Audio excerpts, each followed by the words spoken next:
Okay, so this is going to be a bit ranty, but seriously, when you get to the end of this article, it should drive you as insane as it drives me. George Lucas is completely overhyped. The first Star Wars that was released in 1978 was welcomed with critical acclaim and admiration.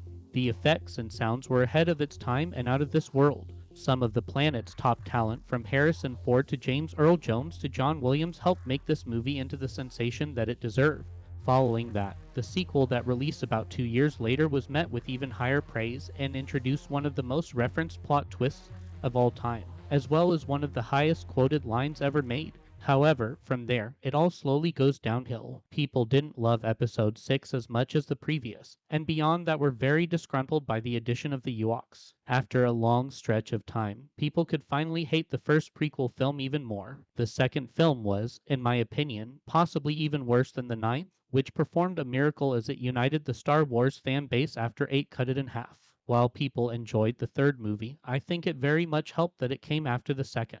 And while people enjoy the seventh film, it really is just a remake. The reality is that this franchise had some truly memorable moments, followed up by incredible disappointments. People love to blame Disney, which has not been kind to the franchise, yet seem to forget that George created Episode 2 without Disney. Now, to his credit, it should not dismantle the majestic work he did on the original trilogy, but what truly boggles my mind is that George is worshipped for his work on the Star Wars franchise at all. You see, to create the franchise and realize his vision, George had two options: wait for the technology to create what he needed, or do it himself. George created the ILM, Industrious Light and Magic. This company developed not only the models used in the film, but also developed new film technology. However, when that wasn't enough, they created digital technology. And say what you will about Disney, the Dome is an impressive piece of filmmaking equipment. Star Wars, Jurassic Park, the entirety of Pixar, and pretty much any film made today should be thanking George for his contributions to the entire industry. And yet, George Lucas is not given anywhere near the credit he deserves. This is the power of narrative.